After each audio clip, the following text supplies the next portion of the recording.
Hello, everyone. We are gonna talk about the topic of geopolitics today. We are having a guest. Um, his name is Robby. He is a very good friend of the channel. He has been in the channel before. We had a video a couple of weeks ago talking about the kind of like general position that the United States is shaping up to be in geopolitically in the future. Robby talked about his vision of what America could eventually become in the future, talking from a kind of geopolitical um, perspective. We also talked about the internal uh, problems that are facing America, as well as several other topics. We made that video right after Nicolas Maduro got overthrown in Venezuela by America. And I want to kind of start off the conversation by talking about, just generally, this has been like a very eventful year so far in the context of geopolitics. I mean, we instantly, after 3 days, we saw Venezuela getting overthrown, which was, a historical moment. The Bolivarian government had been in power for over 2 decades, and you Mm-hmm. know this government, defined the kind of like internal politics of the Western of Latin America for a very long time, and had a tremendous impact in the development of the Western Hemisphere over the century. And now America has, taken uh, it has kind of defined its hegemony over the region by taking over um, the government there. We also saw massive protests in Iran.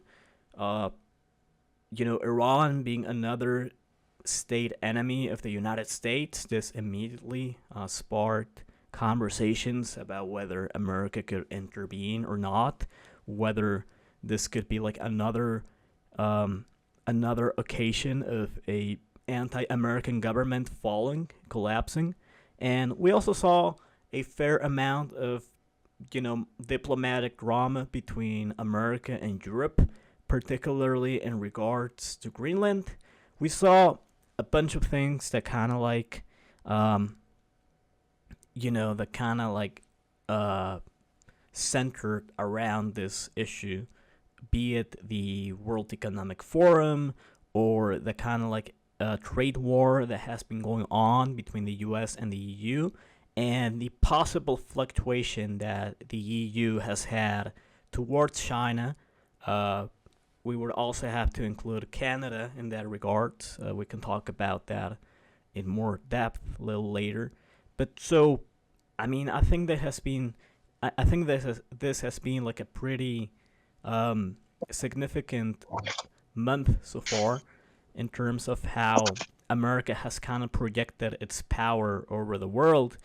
And I would start the conversation by asking you, uh, what do you think would be like the repercussions of these recent events in the United States geopolitically? What are we looking at here? Is America, heading towards a kind of like new moment in its power projection? Like, what are your thoughts on this? Uh, well, let's start with what's going on.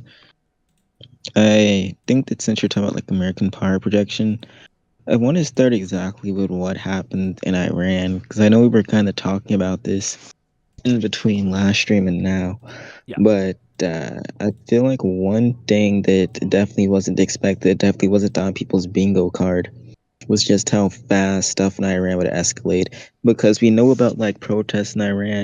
Yeah, we know about protests in Iran because we look at it on the news. I know people knew about the Masa Amini and stuff like that. You can edit that part out for like I was muted, right? Yeah.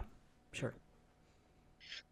But yeah, I know we know about Masa Amini and we know about this, and we thought, okay, Iran is just going to have protests, right? But the thing that caught me and so many others off guard, especially the so-called experts, is just how fast this unfolded. And I know that when this first happened, when I was first telling you about Iran, I mentioned something like a few, like 30,000 people died. And you said, oh, no, no, no, no. It can't be that much. Probably like 78. Turns out the Iranian government was lying about how many people died. And it turns out, guess what? 3,000 people were killed. Yeah, a lot of people have been And you were killed. saying, That's for sure. oh, well, the Tehran doctor, he didn't exist. Oh, well, there was no Tehran doctor and there weren't 250 people dead. Like you were saying, oh, they probably just made it to F up. And I don't just want to sit up here and bash you because, like, I think you're a great guy. I just want to sit up here and say, oh, this, down there. But I'm just saying that people like you just kind of couldn't believe how fast it was unfolding. So I kind of do understand why you said what you said because we just hadn't seen things happen this much in Iran. And on top of that, you have to consider the fact that there's actually a considered bombing attack because I know that a CIA guy or somebody claiming to be in the CIA said that Israel and the U.S. actually planned a massive missile attack against Iran on January the 14th, but it was A called guy from the off. CIA told you that. No, no, no, no. He didn't tell me that specifically. It was like in a news article. Don't think that Oh, all CIA right. guys just aren't. CIA guys have better things to do than talking to some random black kid, okay? But that's I read it in a newspaper, and they said, hey, on January the 14th, and Israel said that it was like a credible threat against Iran starting on January the 14th. So I think that this was pretty much staged for a while. Well, not the protests. The protests weren't staged because there were water shortages and many things that could have led to genuine protests that I think erupted. But it was more like the attacks against Iran are probably staged and will be launched sometime next month because the president of Serbia, Vucic, actually made an announcement to his intelligence service that got leaked that said that he expects a strike in the next 2 days. I Now, mean, this is the like a president of couple of Serbia. weeks ago. Well, this was more like a week ago. Rubio said that there were 40,000 or 30,000 troops stationed, like around Iran. So like I think it's pretty possible that we could be seeing a possible strike or something of that kind. But yeah, you can go on. I know Vucic, the president of Serbia, that he talked to like the Serbian CIA, like the Serbian version of the CIA, and they had like open source intelligence that said that there is a possibility for an attack within 48 hours. And he said that like this morning. So the president of Serbia and quite a few other governments believe that a strike is possible. In the next 2 or 3 days, the governments in the Emirates said that they were also scared about the possibilities for a strike.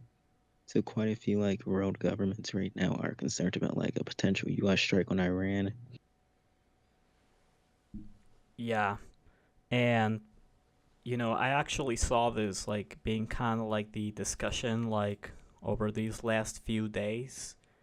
That like the United States, well, the Trump in particular would kind of like take the opportunity to bomb Iran in order to like deflect from the Epstein files, which I don't fully believe in. I think that could be a little, I think that's kind of like Twitter nonsense.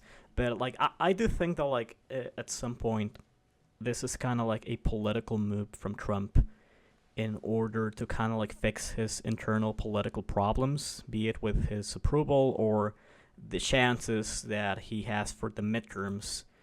And I mean, everything you're mentioning, plus what Rubio said, which I think is the most significant thing, is, I mean, it seems pretty damn likely.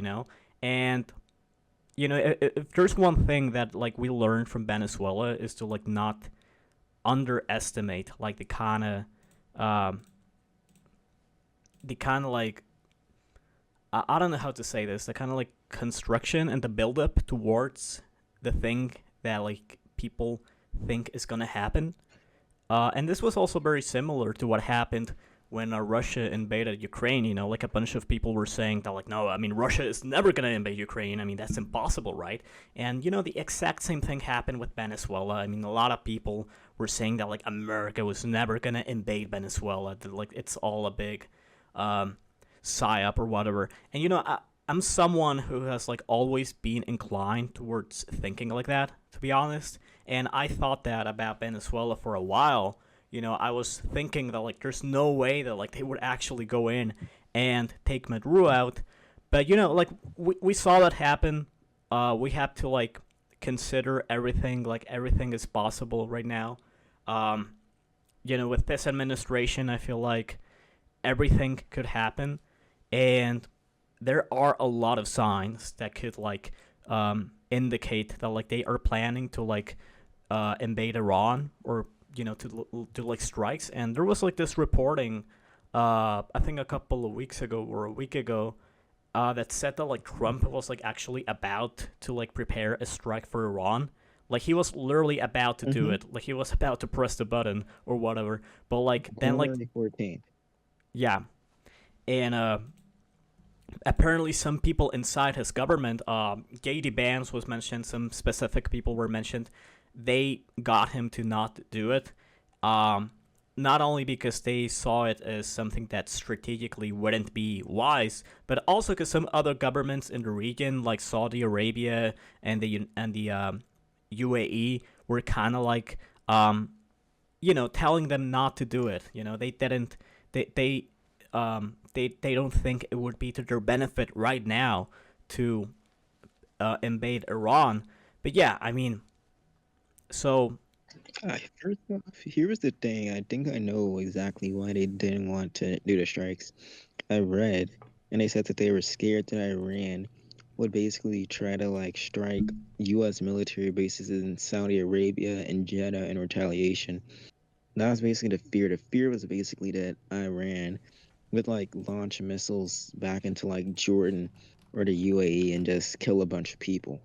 I think that was the reason why they refused to like allow the strike to go through straight up. And for number two, I don't think there's going to be a full out invasion of Iran. I mean, the most I can see is probably like a few border clashes, but I don't think there's going to be like, oh, boots on the ground.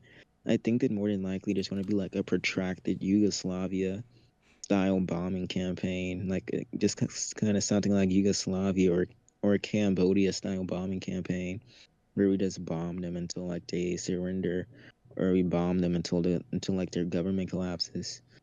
Uh, You know, it's either that or we just go in and kill Khamenei. But I yeah, don't think that the U.S. is like ready to just go in and start doing freaking boots on the ground, have to go up and take Tehran and drive down the highways. I don't yeah, think anybody and their third cousin wants that inside the Beltway. I don't think Trump wants that. But I do think that Khamenei is definitely a target because I know that there was like a leaked Israeli memo saying that the 12-day war was actually supposed to last 13 days because on the 13th day they would have killed Khamenei. And apparently they actually found out where he was, and he was in a bunker in South Azerbaijan. And they said that they were actually like about to like press the button and send a special operatives team of like five or so guys to just go in and mag dump him. But Trump told them no at the last minute when Netanyahu told him about the plan. And Trump said no. And like he told the Ayatollah about it. And he basically saved the Ayatollah's life because if he gave the clearance on that plan, do you think Khomeini would still be alive right now? I mean, I don't think so. yeah. I think So I he think that like he was a Khomeini. target. He is a target. So I feel like what probably is either going to we either bomb Iran into the Stone Age or we just mag dump Khomeini. I don't think it's going to be like, oh, we have to drive down the highways and there's going to be troops getting ambushed. I don't think that that's going to happen.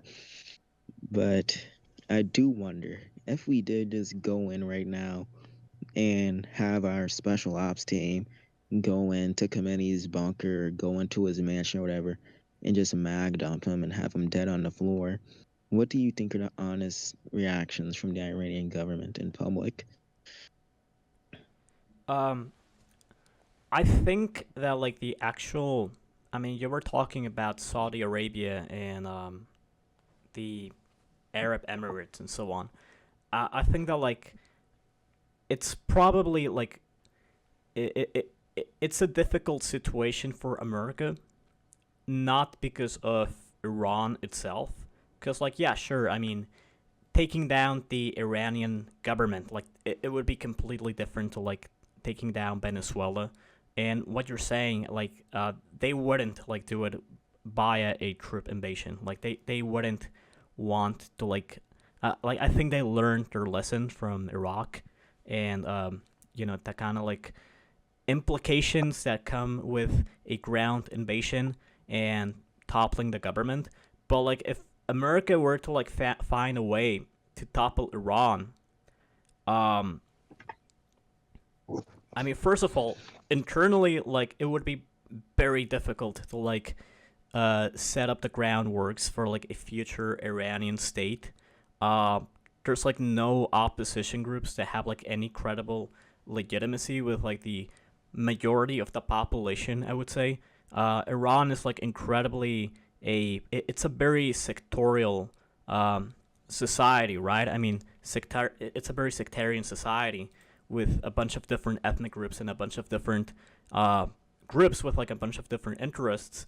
And a reason why the current Iranian government has been able to like survive, I guess, or like why it was able to like exist in the first place and have like a certain degree of legitimacy with its population is because it was able to kind of like deal with all of these different issues in Iranian society, and it was able to kind of like mediate between all of them, right? The monarchy was like super, it was basically a Persian supremacist monarchy. A bunch of ethnic groups in Iran. Iran is only 50% Persian. Uh, they would all immediately distrust like the monarchy if it were to come back, and beside that, like we would have to consider like who the hell would even be in power if like the government would to like fall. Like first of all, you would have to deal with the power vacuum that would be generated from that, and America has had different ways of like dealing with these kind of issues. Right now in Venezuela, their bet was on kind of like buying like certain elements inside the government and keeping them there, and kind of like having this leverage over the oil, telling them what to do. I don't think the same would be able to happen in Iran. I think that like the Iranian government is way more ideologically unified, and that wouldn't happen. Um, who knows what could actually happen if in terms of like what government we would be seeing come in. There's also like the diplomatic thing. I mean, Iran, um, like right now it's at a period of pretty of like relative isolation in comparison to previous years. Like China has stopped a lot of its trade deals with Iran. Russia has kind of like also kind of like diplomatically abandoned them. And but the thing is, Mm, Iran has like strengthened its ties with Saudi Arabia. To kind of like a significant degree. I mean, the Saudis diplomatically sided with them when when Israel was bombing them last year. And, if we are to believe the report that like Saudi Arabia and the Gulf states were pressuring America to not invade Iran, for like whatever reason they had, I mean, I think like America would probably see some problems in that regard. It could like damage their relations with some of these countries, particularly Saudi Arabia. Um, so that would also be something to look out for. But like the most important thing would be like how the hell would you set up a Iranian state like after the invasion? I mean, I would ask you, like, what do you think would happen if, like, in this scenario? Well, I just want to give a scenario. First off, I'm not going to assume a total invasion. No one in the Beltway wants a total invasion. Let's assume that a limited strike was used, and let's say that the CIA and a bunch of special operatives just go in to Khomeini's mansion and or just go into wherever bunker he's in and just mag dump him. Just empty a clip into him, and he's dead. Well, let's say the Iranian government surrenders. Let's say the Guardian Council and most of the Iranian government disintegrates after he dies. You know, let's be generous as an assumption. Let's say there's not horribly much bloodshed, and that the Iranian government mostly like disintegrates or surrenders after we kill Khomeini. And to like add extra layers to it, we just kill off like most major generals. We just call it like the Night of the Purge or something. Because I think the plan also entails bombing like a few military bases, a few like Bassage bases, a few bunkers. I mean, we'd easily be able to take out like a couple thousand people in a night or so. Let's assume that we managed to just inflict a heavy. Because I know that Israel managed to take out seven top ranking members of the Iranian High Command, and quite a few like high level Iranians ended up getting decimated during the war to where like Iran has like a shortage.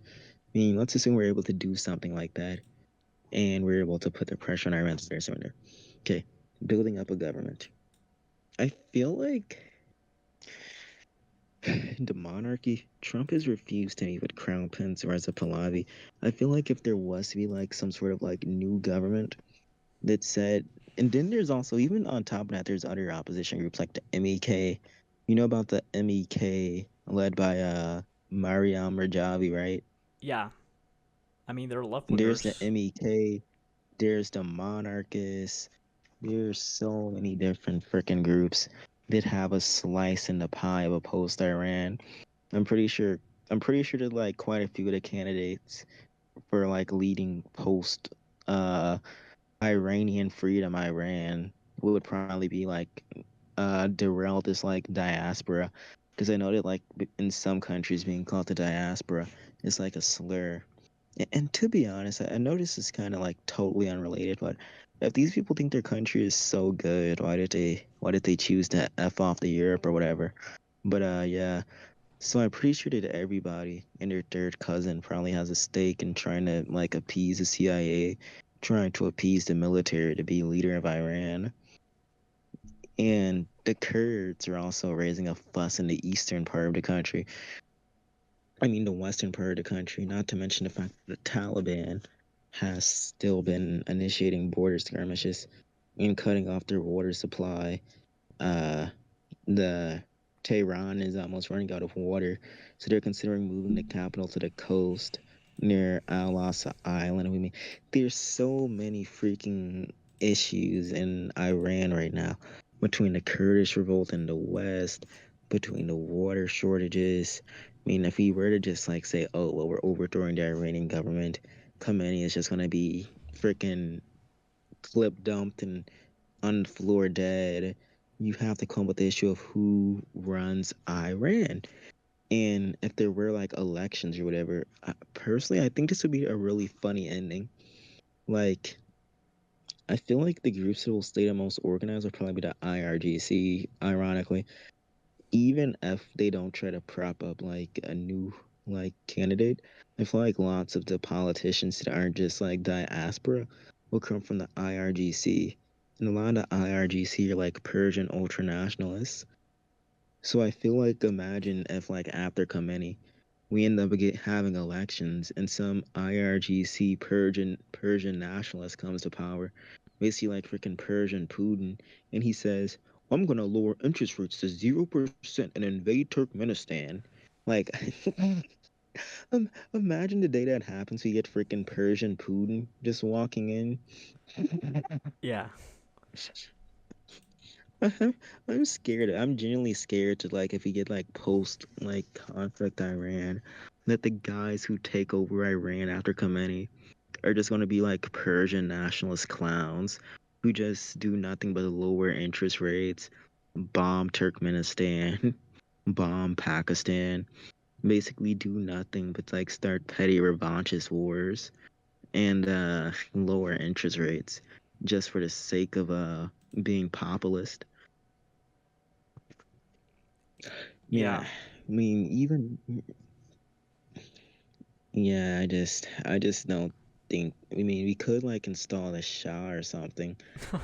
And Yeah, I mean the thing is here's the thing. like if that were to happen, like if you suddenly take Khamenei out, like there would like instantly be like a million different groups all over the country either trying to take over the state of Iran or trying to like separate from Iran, because like Iran also has like a very big separatist problem, like particularly like in the western border and in the eastern border with like Balochistan, you know that made up like a significant amount of like the protests going on, like these regional separatist groups that are like against the government, and like you would immediately have to deal with that. And I think that like the United States is kind of trying to take that into account. Like it would be like significantly more complicated than Venezuela was, for example. So I think that like it's likely like we could probably see action in Iran. Um, but overall, I mean, there's like that massive complication that arises when you like consider like what would even be next for Iran. Like you're mentioning Yeah. all of these opposition groups. I mean, in Venezuela, like there was always like a clear opposition. I mean, they're probably gonna take power when they hold elections. Um, I feel like for Venezuela, the kind of like path for a post Maduro government was always there. Like people always had like an idea of what would happen once Maduro would be overthrown. Um, but when it comes to Iran, like no one has any clear idea of what would happen if the Islamic government falls, and I mean that's definitely like important to take into account too. Like you do have to like figure these kind of like internal situations on, because they are very important even when we're talking about geopolitics. And like I don't know if you want to keep talking about Iran, but like I mean we have seen like a bunch of different things like aside from Iran going on. Um, I do want to Yeah. hear your take on like the whole kind of like U.S. EU thing. Like the kind of like diplomatic conflict that's going on. Okay, so moving on from Iran, I just want to have a few concluding notes.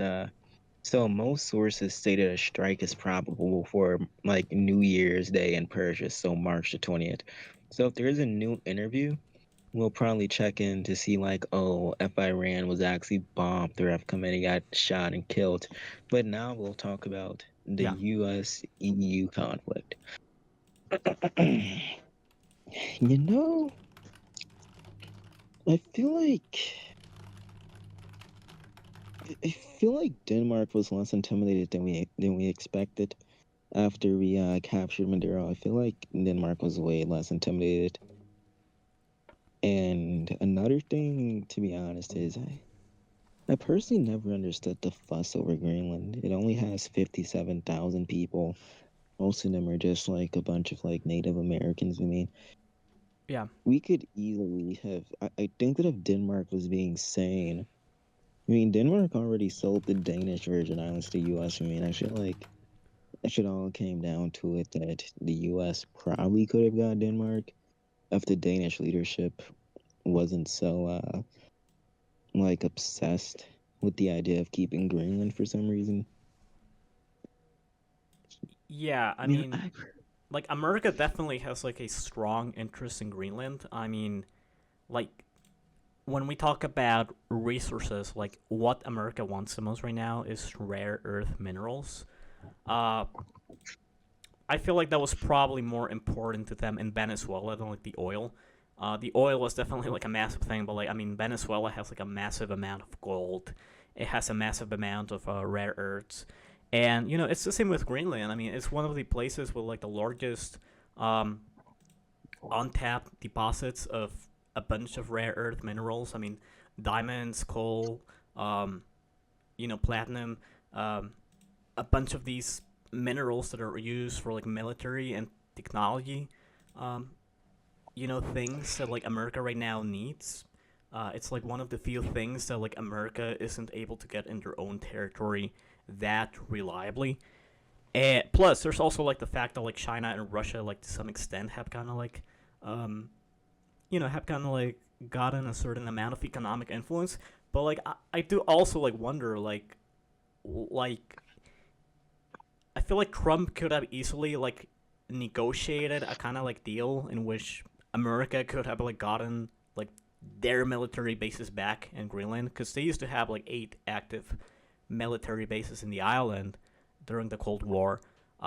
They could have easily gotten that. I mean, they could have easily gotten an economic deal that would have like basically gotten the Chinese and the Russians out.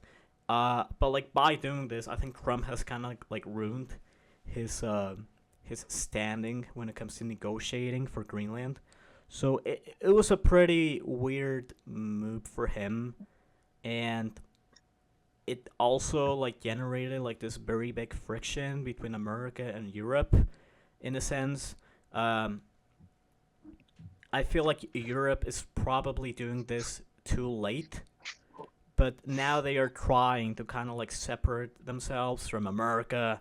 I mean, Macron was talking about like how he wanted France to be like fully, um, how he wanted the French defense funds to be like fully coming from France itself and not from America, to basically remove reliance on America. Like a bunch of these leaders, I mean, rhetorically are like pointing out that like the EU is a separate faction to America, and that in many regards, America has basically become a competitor rather than an ally to Europe. And I think this was kind of like the rationale behind like some of the negotiations that some of these countries and the EU have had with China.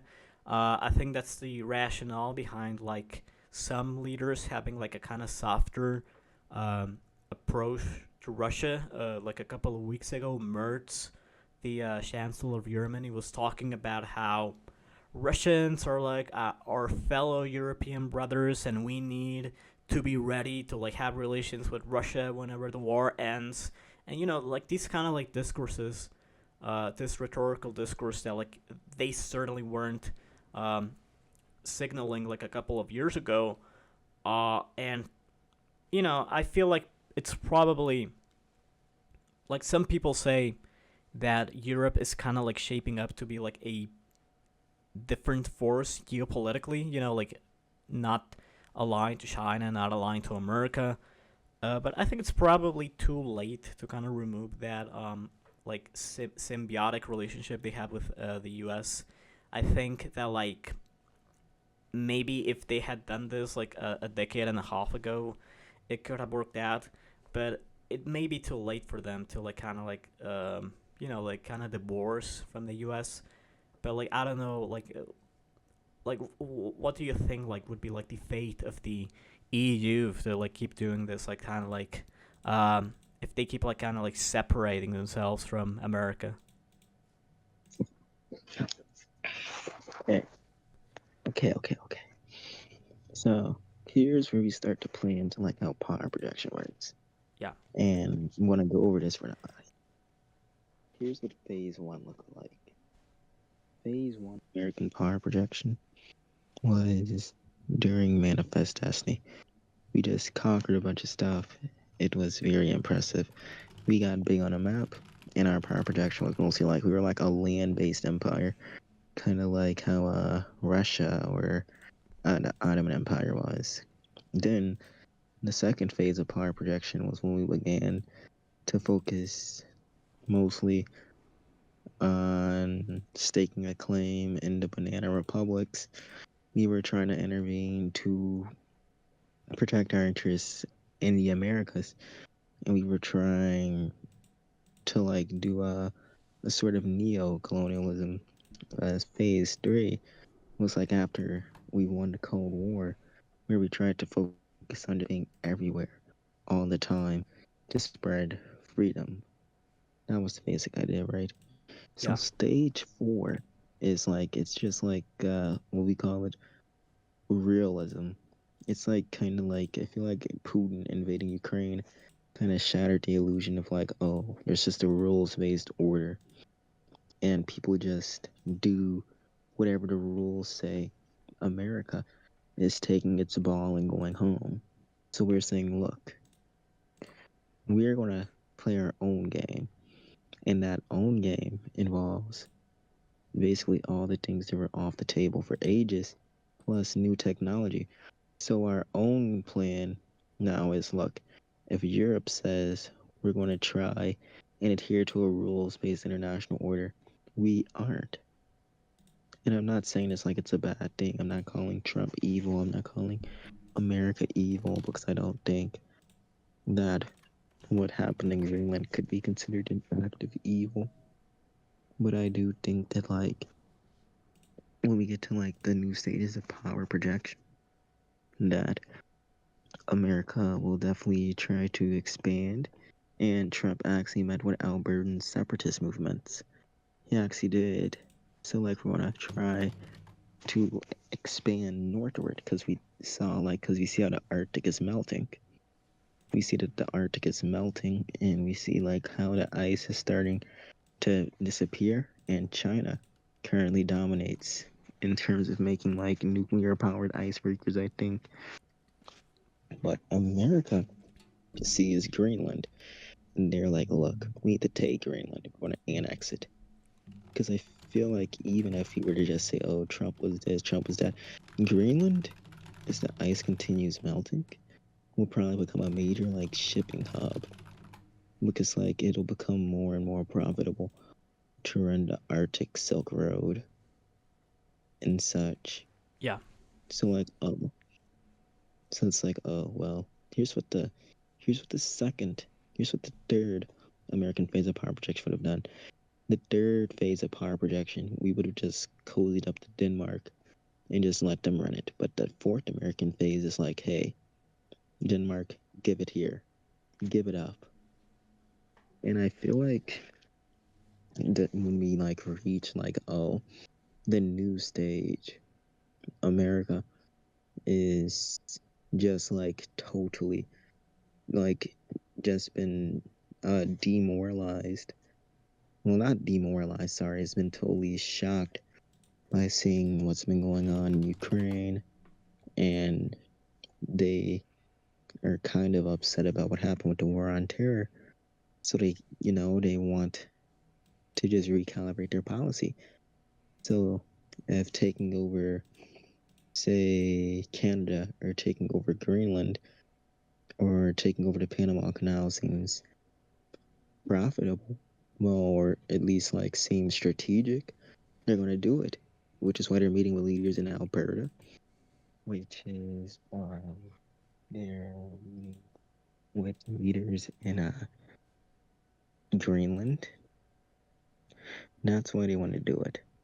So the idea now is to focus on securing American interests, and Europe. Europe is totally helpless because you say, oh well, Europe can just cozy up, can just like try, and they try to get aid from elsewhere. Well, China was running the Belt and Road, and they were doing investment into Europe using a corridor in Armenia over the Caspian Sea, and they would like trade into Germany that way. But now America is trying to do something with the Trump International Highway, Yeah. right? So if regime change happens in Iran, here's what will happen. Instead of like a China route over the Caspian Sea, it'll become cheaper to just import goods by having them go through the Strait of Hormuz. Then they just go through Iran, through the Trump International Highway, which runs through Armenia and Azerbaijan. That's the actual name of it, by the way, and then into Europe.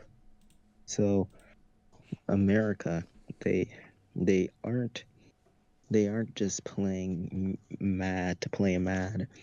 If Iran is taken, like, so let's say it falls to regime change. If Iran has a revolution, falls to regime change, and it becomes free, then that means that it'll become cheaper for the US to dominate Europe's shipping. So even relying on like Chinese trade can't even save them because the US is trying to compete in Eurasian land trade now.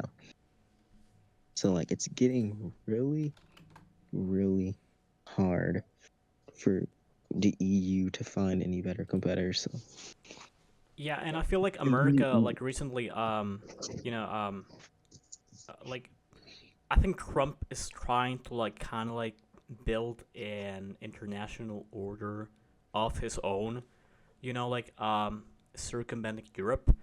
And I think that the Board of Peace, like the thing he made at the for Gaza, is kind of like a early look at what that would look like. And I mean, if you look at it, like there's a bunch of countries that like are like super important and like getting to to like kind of like have this geographical strategic advantage over China, and being having control of these places that sit between Europe and China. Like Armenia and Azerbaijan are in the board. Kazakhstan is in the board. Uzbekistan is in the board. And like America has been trying to like kind of like this is a very intelligent strategy that they have been doing. It's kind of like they have been like putting Europe aside and focusing on Latin America, on Central Asia and East Asia, on like the Middle East, and it has worked for them a fair amount. And those are all the regions that like they need to have control over before China.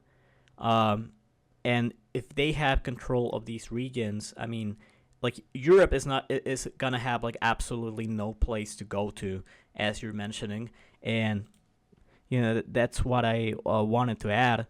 But like you can go on if you want. yeah, here's what I was going to say, but yeah, for sure.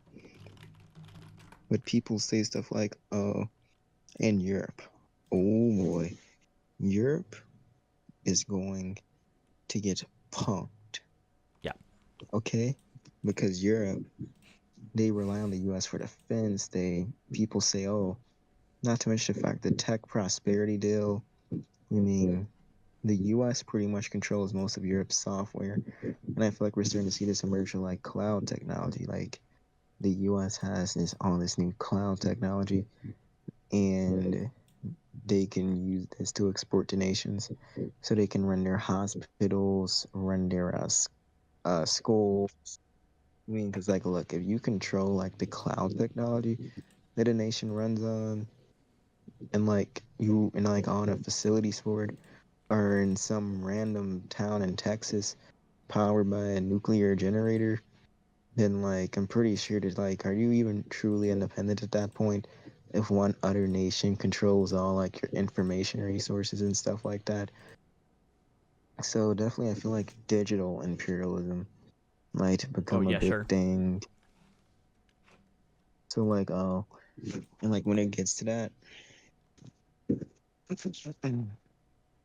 like, so Europe at this stage they're lagging behind in space because now there's a second space race now, and the US is investing in space. They're investing billions in space.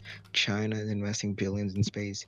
Europe, they sent like a single rover to the moon of Jupiter. It won't arrive until like a couple more years. You mean they're all planning like, oh, we're gonna colonize the lunar South Pole, but nope.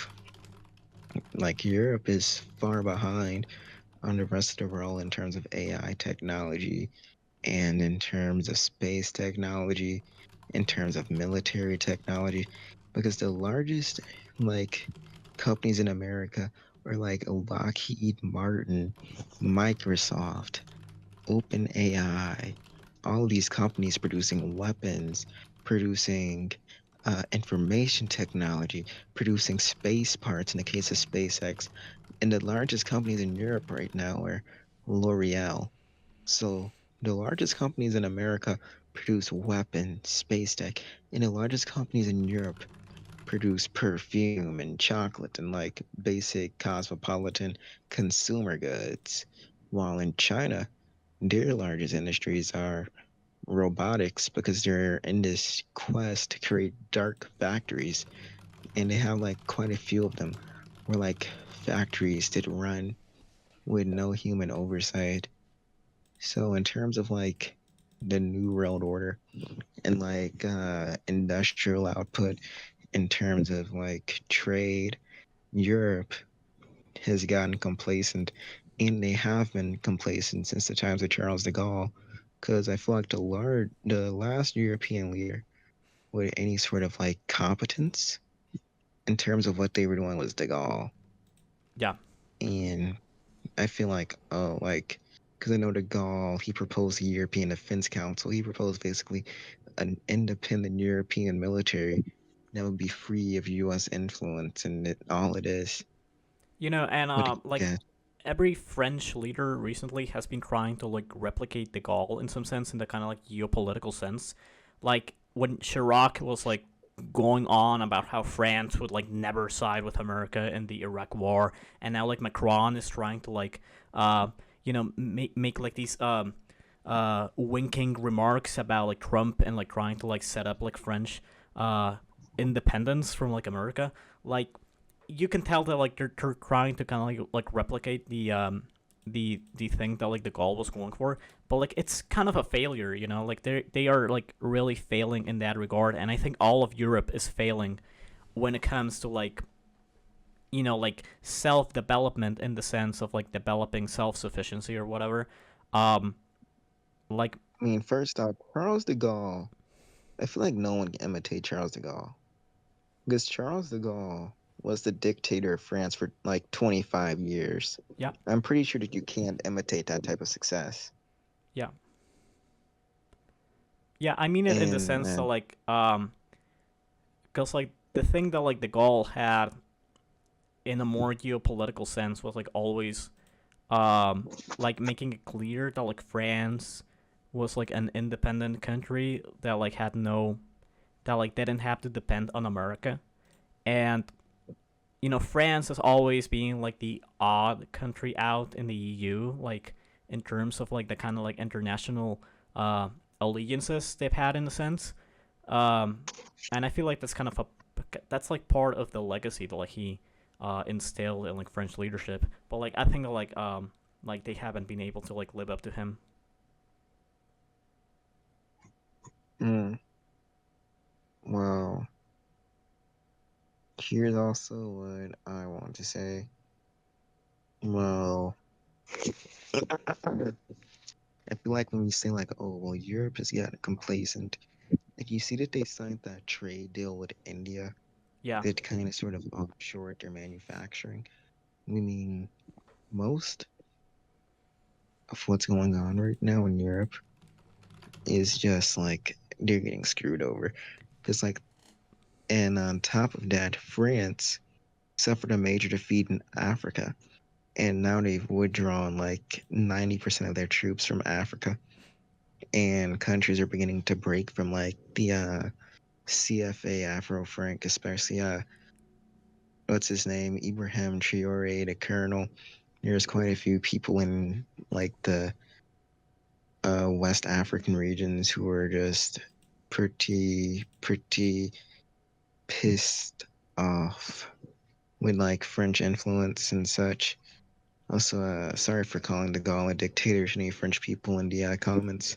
yeah. But There's also like yeah. the EU Mercosur deal that like is like kind of like about to be finalized, and like that is a deal that is like really good for Mercosur, like particularly Uruguay, Brazil. But like it's not like I think it's kind of like fucking over the EU in like a lot of aspects, especially Mhm. agricultural. And well, like, yeah, you can go on. Yeah, definitely. They are definitely getting fricked over. Because I feel like what's going on, like, even in India, like, this is a disaster. Because, like, there's the EU Mercosur deal, the EU India deal. It's pretty much just like the EU getting cucked, and they're pretty much exporting, and they're pretty much like just like uh only able to produce like cheap luxury products and consumer products, while America, Europe, hell, even Latin America is able to produce like actual like useful technologies that further global power projection. So when it comes to the New World Order, America is going to focus on these countries, like the Americas north of the Amazon River, and perhaps like into Argentina and Brazil. But definitely the Americas, and I could see something forming, like the Rio Treaty of 1947. I Yeah. feel like that might come back because I know that Venezuela left it.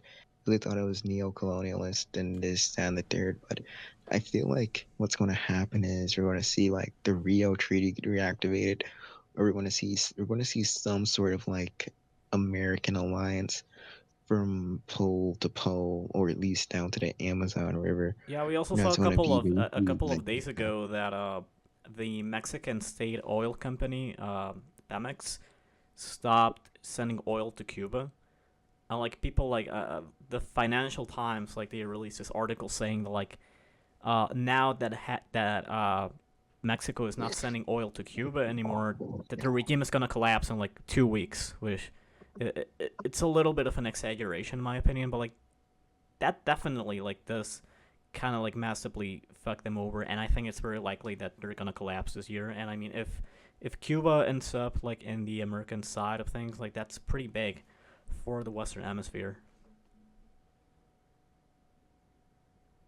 it's not that big. I mean, Cuba is just a depopulated island that's just hollowing out due to migration, excess mortality from the blockade, and this and that and the third. I seriously doubt that Cuba switching sides would do much at this stage. I mean, all it would do is like put a band-aid over the wounds caused their society. Not to mention that even if they were to like just like have a coup or have a regime change and stop being communist or whatever and this, that, and the third, you would need to come up with the issue of who runs Cuba. And at that stage, I feel like there would probably need to be some sort of a U.S. intervention to stabilize it. But I don't even want to get into that can of worms. But yeah, I feel like that the Americas are probably just going to become like America's playground. We might see something like a customs union happen, an expansion of NAFTA, perhaps a U.S. annexation of Alberta, or like Canada as a whole. Yeah, Uh, I feel like the Americas are definitely just going to become like the North American version of the Warsaw Pact or something like that. I could see something like the Rio Treaty. We could call it the American Alliance for like simplicity. And it would basically be like, and here are the major goals of the American Alliance: one, free trade, and two, all nations use the dollar. Because Panama, Ecuador, a few other nations have adopted the dollar. So I think like Trump also threatened 100% tariffs on countries to try to like leave like the dollar as a reserve currency. So the next reasonable step is probably just making Latin America adopt the dollar like Panama does. So like, oh, you can use like pesos, but you have to adopt the dollar alongside it as an official currency. So I feel like you probably see something like, oh, like there's an America's version of the Warsaw Pact that kind of like keeps the nations in line, kills cartel leaders, that type stuff. yeah. This was actually a And proposal back in the 2000s when Bush was the president. It was called the Free Trade Area of the Americas, and it was basically a proposal to to kind of like make a free trade agreement between like all of the American continent from Canada to Argentina. And it was shut down because the leftist governments in Argentina and Brazil uh, rejected it and like diplomatically opposed it pretty hard, which kind of caused like a domino effect with like the other leftist governments in the region. And like if you look at the political map of Latin America, the only countries led by left wingers right now are Brazil, Colombia and Chile, and Chile is gonna go to the right this year, and they had their election last year and a right winger won, and Brazil and Colombia are also gonna have elections, and it may be likely that the right may win in both of those countries, which would literally mean that every single country in South America, except Uruguay, would be governed by right wingers, and that would definitely be, kind of like the condition to like make this kind of like deal again, to kind of like make a similar deal in a sense. And that's probably what Trump is trying to do in a sense. That's probably his end goal for Latin America, to kind of like integrate it towards the U.S. in a kind of like free trade zone. And that's been like a very discussed topic in general in American foreign policy for quite some time. And the obstacle has always been like these left wing anti-American governments like Venezuela in the past, or like Cuba or whatever. So right now, right now we are like probably looking at like the best opportunity for America to kind of like push a deal like this forward. Yeah, and on top of like a free trade area, the Americas, you you're going to see America focus on their sphere. Australia too. Australia, you think Australia could drift towards China? I don't think that, because there's like 3 or 4 thousand American troops in Australia. Not to mention the fact that the British King has dismissed the Prime Minister of Australia before. If Australia gets too cozy to the Chinese, I'm pretty sure that they'll probably just literally sack him out of office using like a governor general or something. Happened in like 75. But I think that the Americans are going to focus on like building a parallel world order and defeating Europe. And the Europeans, here's what's going to happen to Europe. Here's the future of Europe. Europe is going to continue to lose more influence, lose more influence. If Greenland and Iceland are taken, then that only speeds up the death knell. Not to mention the fact that the European Commission said that they need 18 million immigrants in order to replenish their birth rates. I personally don't agree with that, but they are allowing in Indians, they're allowing in Arabs, they're allowing in, like, they said 18 million people by 2050. If that is the case and they decide they're just going to open the door to Indians, and they're going to open the door to Arabs, and they're going to open the door to all these other places, they need to consider the fact that, hey, there's like way more Arabs currently than there are like Europeans, or like they're growing at faster rates, because the population of Egypt right now is only like 110 million, but by 2050 that can jump to 165 million or 170 million. So they're saying, oh, we need like Egyptian immigrants. And like when the population of the European Union is expected to be only like 420 million, and the population of Egypt alone is 170 million, the population of Saudi Arabia is like supposed to be 60 million, the population over in India is supposed to rise to as high as like 1.7 billion, then that gets to the fact that, hey, all these people are going to start coming in. There's going to be like ethnic tensions, racial conflict. And in Germany, we're already starting to see a preview of this, because I think that there was a shootout outside of a migrant neighborhood. And the German police recently released a list of 350 areas that they've deemed the no-go zones. So the German police and military are literally saying, hey, these areas are too dangerous to enter. So Europe is going to get screwed over by America cutting off aid, probably ethnic conflict. Yeah. So there's going to be no aid from America. There's going to be ethnic conflict, and then there's going to be the fact that there's going to be the existential fear of Russia, and not to mention the fact that the Mercosur and India deals are kind of like deindustrializing them. And if Trump like continues to like slap tariffs, then eventually Europe probably will be mostly deindustrialized and dependent on like Indian exports or Mercosur exports. You seem pretty knowledgeable on this. Can you tell me what the Mercosur deal would do to the EU? Yeah, so basically, I mentioned that it would mostly affect agricultural uh, things. So the reason why I said that is because basically, so the deal itself, it would like remove tariffs for like a wide amount of goods that are being traded between the EU and Mercosur. I think it's like a super majority of like everything that is being traded.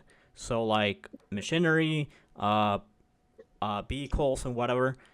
And so the thing is, like in some sense, the EU would be able to have like a chance to like export some of their stuff into Mercosur, uh, particularly like cars, uh, pharmaceuticals, and whatever. But on the other hand, in terms of like agriculture, uh, the agricultural sector would like be affected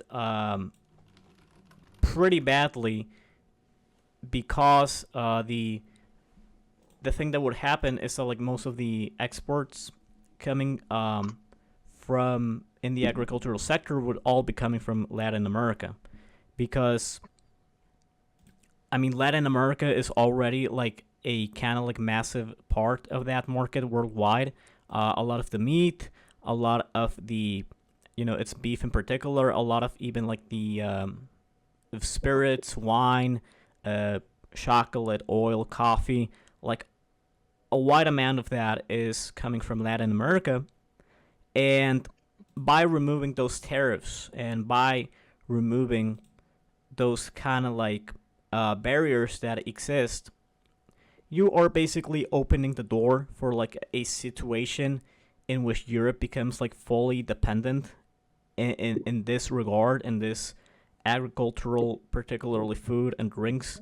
Uh, they become like fully dependent on Europe, and that is exactly the reason why this deal has like generated like so many like protests, in particular from like farmers and from agricultural activists in Europe, because you know it's obviously gonna be like more cheap if this deal goes on. It would be cheaper for Europe to like just get these products from Latin America rather than like taking them from their own farmers. And a lot of agricultural groups have like gotten really mad about it. Um, we would basically be seeing a situation in which all of this agribusiness kind of like thing would be coming in entirely from Latin America. And you know that's basically like a summary of kind of like the deal, you know. Yeah, total disaster for the EU. I feel like you factor in ethnic conflict, the fact that Mercosur, India, and all these different countries and regional blocs are taking advantage of them while they're at their lowest. It's just going to turn into a mess, and eventually, uh, Europe is just going to lose tons of energy. And I feel like if it uh, if it does like get worse over time, Yeah. then Europe more than likely will suffer like some sort of collapse. Like the German economy in particular has been in a recession since 2024, and they're expecting some sort of mass recession. And if this continues, then I definitely expect Europe to just collapse. And I feel like Poland might fail because Poland has a right wing government and they're very anti European, pro traditionalist Catholic, and all of that. So that's going to be a huge issue. Uh, Yeah. so I don't expect the future of Europe to be bright. More than likely, I think that like the continent is just going to lose energy, and it's either going to be like a gradual descent into irrelevancy and anarchy.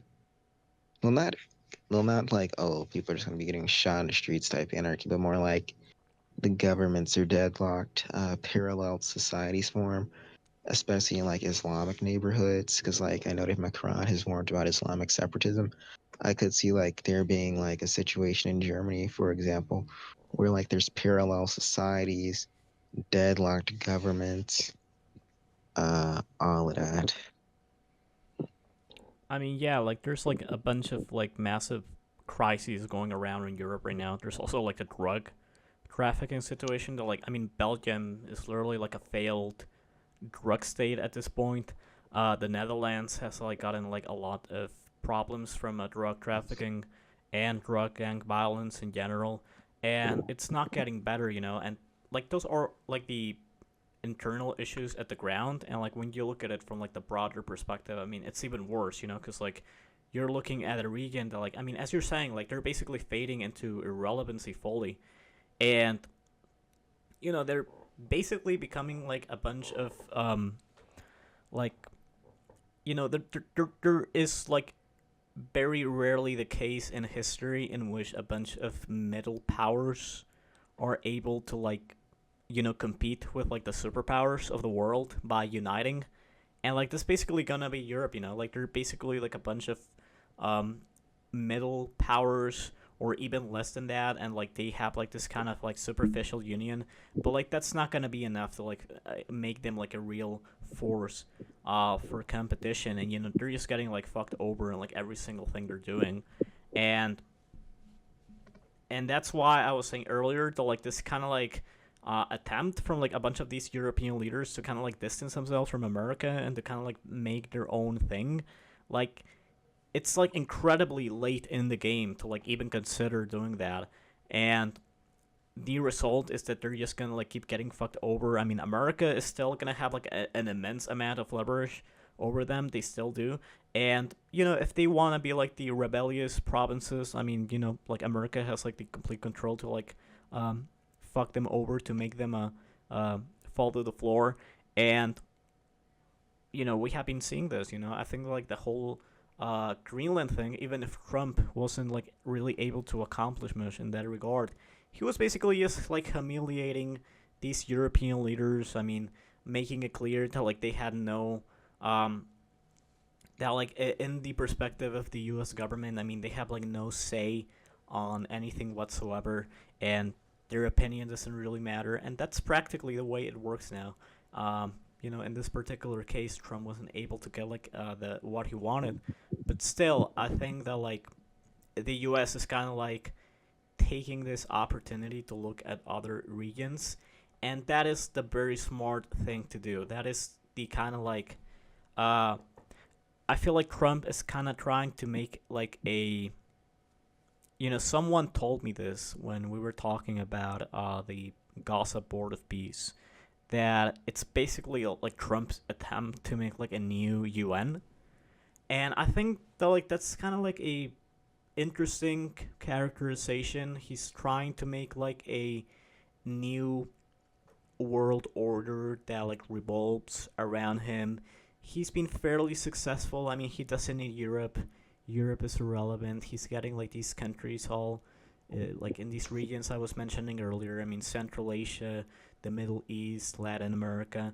Those are the regions that like he's looking at right now, and you know it's an intelligent thing to do right now, because those are like the battlegrounds. So like, he's gonna have to like be looking at with China. Like the Pacific is also like a Asia Pacific is a more complicated region, but I think he's like trying to get like his to kind of like get it back under his influence. I mean like he had this very big failure with the DPP in his first government, and that set back like American influence in the Pacific for like a bunch of years.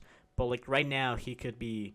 I mean, he's been doing like a good job with the Philippines. He's been getting Indonesia into like the American sphere. He is getting all of these countries, you know, like South Korea, Japan, obviously, like he's doing a good job in that regard, and we have to admit that, even if you may have one opinion about Trump, whether you like him or not. But he's been doing like a good job in that regard, kind of like projecting power over the world. So, like the near future, I mean, like it's not looking good for Europe. I think we can kind of like see that pretty apparently. So, like, what is it with like America? Like, is America heading to like a new, well, like what exactly is the kind of role America is gonna be like taking in the further future? Like once Europe kind of dies out, once countries like India So are already like, let's say, in a further stage of development, and once all of these kind of like uh, regional allegiances are figured out in Latin America, Central Asia, the Pacific, Africa, whatever. Like, where do you see America in that sense? Like in the far future? like if we're in the far future, like a few decades out, more than likely, I think what will happen will be not the U.S. and Europe will probably fight some sort of war that ends with the U.S. winning and taking over Europe, and we end up getting the Western Imperium. That's pretty much what we're talking that far out. But medium term, I feel like India. I feel like people like tend to like overestimate India because like they're like, oh, India has 1.6 billion people, and India this and India that. But we need to look at this. India has literally 1 point. India is more populous than China, but has like only 20% of GDP. That means that your average Indian isn't even middle income. Like your average Indian is like a lower income. Like being middle class in India would be like being poor, like a poor working mother in America. If you're middle class in India, you're pretty much effed over if you come to America. And there's like something like 150 million homeless people in India. Could be way higher, but like uh India is racked by poverty and all this. Like you need to look at, oh well, India's doing this. Well, India weaponizes their diaspora. Like most of India's wealth is from them signing deals with nations to export their doctors, their lawyers, whatever people say. Like, oh, like India isn't making money because like they have like a stable economic plan, because they're like a stable economic power. They mostly get their like wealth from just like importing people to Europe and to Russia, or by just getting money from people in India. I mean, not India, from people in Europe or people in America sending money via Western Union. So they're pretty much just getting money off of the fact that there's Indians everywhere. Yeah, They're pretty much just selling slaves and getting remittances. Like, come on. So on top of that,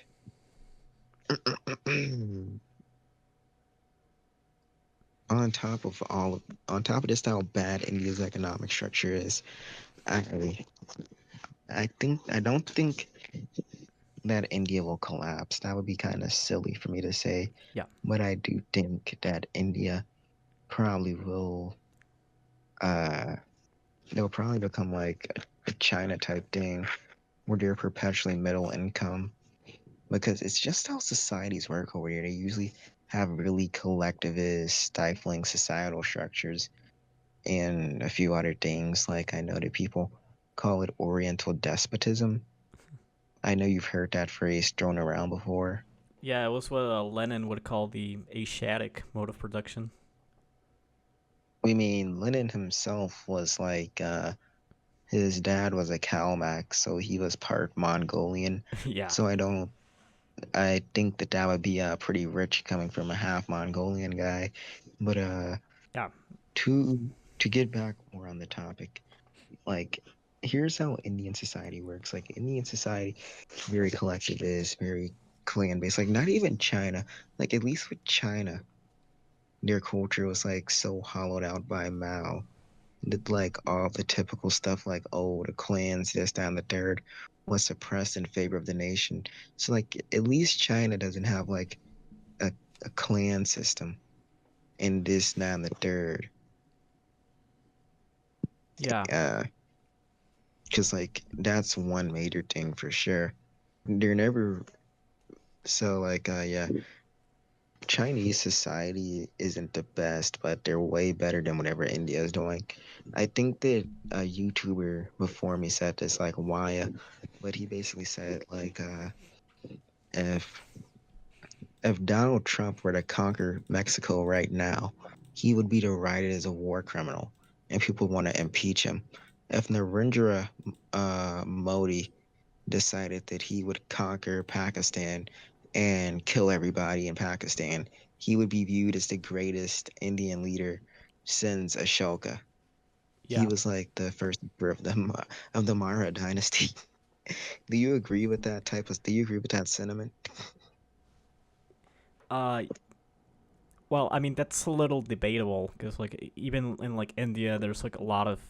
I mean, the thing about India is like even though these statements are like generally kind of true, like it's also like a massive country with like a bunch of different groups, politically speaking. So, but like yeah, I can definitely like get what that statement would say, and like it like it's true in some extent. But yeah, for sure. But yeah, I mean like even like the Indian diaspora politics, I mean that's like entirely like based on sectarian uh you know, first of all, sectarian differences in India. I mean, like there's like the massive Sikh influence like over like Canada, for example. Uh, Second, like the caste system is like it's like casting a massive shadow over like Indian diaspora politicians and Indian diaspora groups like in the world. Uh, and like as a society, I feel like that's kind of like a very big obstacle for like its development. And when talking about India, I think it's always like very wise to kind of like compare it to China historically. Uh, they're both countries with like a similar uh they've had like a similar kind of like situation, right? I mean, they both had their modern forms of government come up in like the middle of the 1940s. You have like this geographically like incredibly um incredibly gifted country, and like with this massive workforce, this massive population. They've had like these similar stages of industrialization, these similar stages of their geopolitical stance, going from being countries that were basically being humiliated by the Western world like basically all the time, to like having like their own degrees of like independence and regional power projection. And like it's laughable when you compare China to India. Like I don't even want to like sound rude towards India. Like I like India, I love India, but like when you compare like what China's development has been like compared to India, and like you don't like I'm not even talking about like over the last 10 years, 20 years. Even when Mao was in China, like even when he was the leader in China, like way more people were dying of famines. I mean, and starvation in India than they were in China. Like way more people were like living in extreme poverty in India. Way more people were like suffering in India, even as China was going over like all of those problems they had with Mao's economic shenanigans. Like when India opened their economy up in the 90s, I mean, like they certainly didn't have the success that like Deng had in China. Like that's for sure. And nowadays, when they are like both, let's say, I mean, it like industrialized is kind of like a like a debatable term in some sense to use. But now that they're both like, let's say, modern economical industrialized societies, like the difference is like also like astronomical, and like I do feel like the same as you. Like I think that like the kind of like power that some people assign to India, like that's like a little bit, that's like overrating them in some sense. Um, well, in every sense really, and I I mean, all also India has going for them is nuclear weapons. Like, if India didn't have nuclear weapons and chemical weapons and weapons of mass destruction, they would probably just be viewed as like a giant Africa. I feel like yeah the reason people tend to assign so much like, oh, India this, India that, is because India has like a couple dozen nuclear weapons and like mobile launch systems. But if India didn't have nuclear weapons, they would probably just be viewed as like a really crappy version of like freaking Africa to the public. yeah And like exactly. the Indian economy, like it's mostly built on like it's mostly like based on call centers. Like I think I mentioned the major industries are call centers, like really low level tech jobs. Like these are like AI tech jobs. Yeah, These are like you sit at a computer and send text messages type jobs, or you like freaking scam call people type jobs. These aren't like, oh, you're like working in like an AI facility with like a nuclear reactor. This is just like you are sitting there yeah, and it's literally like you're all services and manufacturing. Like that's like 90% of the Indian economy. it's services, manufacturing, and the rest of it is just them sending their people and getting paid for it by like the Russian government or like people in Miami sending money to their family members by Kroger or something. Like they go to the Western Union in the Miami. Like they go to Western Union and the Kroger in Miami and start sending like $50 a week. That's pretty much the Indian economy for you. Yeah, Like definitely. just silly. But yeah, I feel like India is going to be a non-factor. I feel like America and China are definitely the two main powers. In a distant third place, I don't want to say Africa. I really don't want to say Africa. I feel like Mercosur, maybe, but at the same time, like I feel like the U.S. is probably going to assert more control over Mercosur to where like they can probably build up their industries like oh like they become a cheap stuff factory for the US. Yeah. And I feel like yeah, Latin America has a decent chance, but I'm not predicting there's gonna be like a independent Latin American problem. I mean independent Latin American power. They'll probably be under the wing or depending on what you believe jackboot of the US. Yeah, that's exactly Uh what's gonna happen. I mean, there's like no scenario in which a united Latin America is able to like exist independently unless the United States like disappears tomorrow. Like that's not gonna happen. It's definitely gonna become like economically like a way more important place, especially with like this Mercosur deal. I mean, it's gonna like massively boost like the exports that the region is doing, but like in a kind of like geopolitical sense, I definitely don't see Latin America like having any sort of position except like being under the American side of things. Um, you know, I think we are like pretty like it's pretty apparent that we're heading to like a bipolar uh moment, between the U.S. and China, and some people like say tripolar because of Russia, but I think Russia is a non-factor as well. I think Russia, Russia is definitely a non-factor. Russia is just like India. I feel like yeah, again, it's again, only because they have Russia like a bunch of didn't have nukes. nuclear weapons. If Russia didn't have nuclear weapons, they would be viewed as powerful as like Poland or Belarus. Like I generally think if Russia didn't have nukes, then like they would be the same level of power as maybe Poland at best. Maybe Poland or like Belarus. But I don't think that they would be like a serious I don't think they'd be taken seriously. Because look at what's going on in Ukraine. Like even if we because like the Ukrainian Minister of Defense said that he came up with a strategicon, and that he plans to kill like up to 50,000 Russians. I'm not even joking. He said that Ukraine has increased the casualties on Russians to like 35,000 a month. And he said that like if his strategicon is implemented, then like he can inflict up to 150,000 casualties on Russia a month. And like the CIA estimates something like if the war doesn't end by 2030 or 2035, not as many as like 10 to 15 million Russians can be killed or injured. So I seriously doubt that Russia is going to become a power because they have to deal with their young men shortage.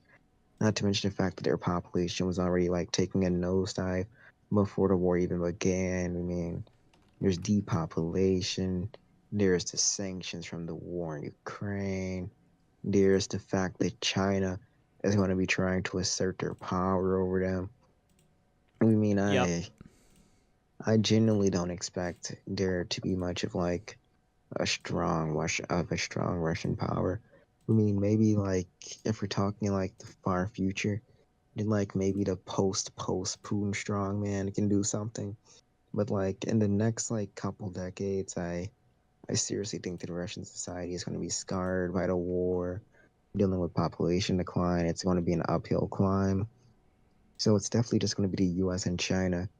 And a major battleground for sure is going to be the Caucasus, because like the whole Caspian Sea trade corridor is going to be a thing, because of like China has their route through the Caspian through Baku, and our route is like the Trump International Highway or the Trump Peace Corridor. You mean the Caucasus are definitely going to become a major hotspot for shipping. Uh, Vietnam is probably going to become a hotspot because Vietnam just signed like a special partnership with the U.S. Because this was part of your thing where you're saying Trump has been good at getting the Pacific into the U.S. orbit. Well, Vietnam signed like a tech partnership, and they also fought a war with China back in the 80s. So Vietnam at this stage is a de facto American ally, as funny as it seems. Yeah, So definitely. the major fronts in this new conflict are going to be the Indo-Pacific, because again, there's going to be conflicts over Vietnam, Korea. There's going to be conflicts in the Caucasus in terms of like shipping routes. There's going to be probably like conflicts between the U.S. and whatever is left of Alba. I think the U.S. probably will try to force Bolivia into the American alliance, and later on, like the Western Imperium, if we reach that stage. I mean, Bolivia is But already under a right-wing government that is aligned to America. yeah, so like Bolivia probably will if a hypothetical like Rio 2.0 or American alliance were to form, I think that they would like join it, adopt the dollar, Yeah. and just become like a satellite state of the U.S. Yeah, as far as I And I know, I definitely think it's already like a discussion. I mean, like in Argentina, for example, it's like de facto a dollarized society, and I think in Bolivia they're kind of like looking for like measures to like implement that in some form. In a lot of cities in Bolivia, it's already like incredibly common to use the dollar. It's not as common as in Argentina, for example, but the government has like been looking to like strengthen the use of the dollar in the government. I mean, in the country, in society, and their government has also like been very open to like dealing with the U.S. So like, I mean, they're pro USA, like basically. yeah, it's definitely going to be like is going to the U.S. is definitely going to like try and form their new revamped Western Hemisphere alliance, focus on the Board of Peace, the Caucasus, Central Asia, and Europe. I'm not going to say they're getting conquered by Russia. I feel like Russia is kind of a non-factor. I mean, if they're going to lose 15 million people over a few strips of dirt in Ukraine, then I seriously doubt that they're going to somehow be able to just pull a Call of Duty and storm Paris and raise the tricolor over the Eiffel Tower. I Yeah. seriously doubt that that's happening unless you're like on LSD. But what will happen is that America will probably just take over Europe. I mean, Europe is probably going to face like a collapse, and the U.S. is probably going to come in and they're going to renegotiate the deals with Europe, because this just kind of reminds me of like how like back in ancient Greece, like the city states had hegemonies Yeah. or like alliances, and like over time the alliances became like extensions of the city itself, because like most of like the central institutions were located in like that city. So I could see something where like the US uh overtakes Britain. I feel like you underestimate the Anglosphere. I feel like Britain signed the tech prosperity deal. I feel like on top of what's going on with the immigration struggles in Britain, I know that what's going on with the immigration struggles in Britain will more than likely end with the British society just destroying itself.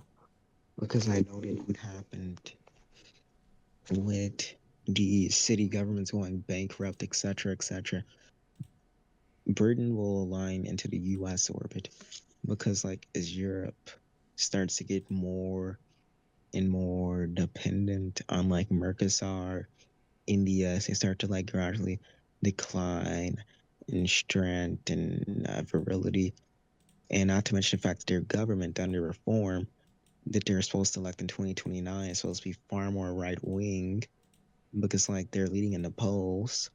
Like if Yeah. Burton were to elect a right wing government, like a right wing Eurosceptic government, I could easily see them aligning with like the US to form some sort of greater Anglosphere alliance that would ice Europe out. And we basically get like Britain coming home to the American bloc, and something like the Commonwealth of Sovereign Nations sees the US join, or something like there's a whole new alliance with just the US, Australia, Britain, Canada, if it's not annexed directly. And we see like an Anglosphere that's bent around opposition to China. And funnily enough, Europe, as unbelievable as it would seem, because like with the right wing Eurosceptic government and that they might take over. On top of that, there's also the Polish EU separatists.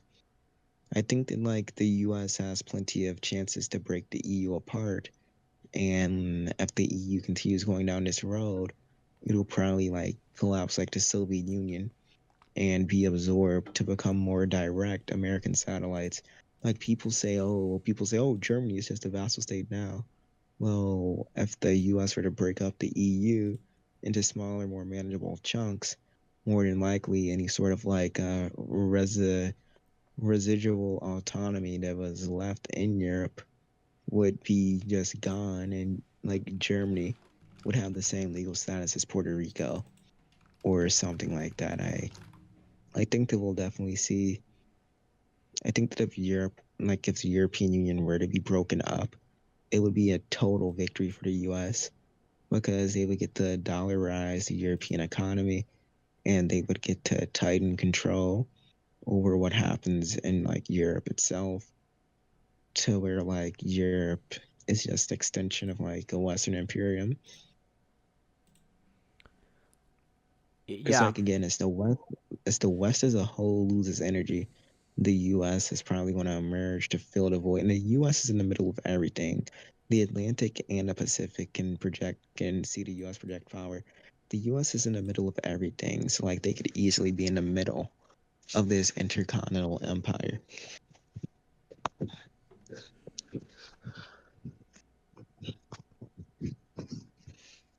Yeah, I can see that. I think that like it would probably. By the way, we are at an hour and 30 minutes, so we're gonna have to like finish this soon. Uh, I think that like in the talking about like the Anglosphere, like perhaps that could be like a more remote possibility. I mean, we didn't talk about Canada. I think we should have talked about Canada because what Canada is doing right now. I mean, I think it's probably like the same as Europe. Like I think Europe and Canada are gonna realize that like they have like literally no chance of like being successful if like they cut from the U.S. Um, like it's too late for them to like do that, you know, and they're like eventually gonna come back to the U.S. So I think that like for Canada that's gonna be the case. I think the UK, I mean, you know, Farage is probably gonna be prime minister in like a couple of years, maybe next year. Um, he's pretty clear on like what his geopolitical stance would be, and you know, with Australia, New Zealand, I mean, that's probably like the more complicated case. I do think that like the Chinese influence in both of these countries could like spell out some danger, but at the same time, I do think that like America could kind of like uh you know get them under their sphere and fulfill this kind of Anglosphere alliance you are mentioning, and you know in terms of logistics, military intelligence, security.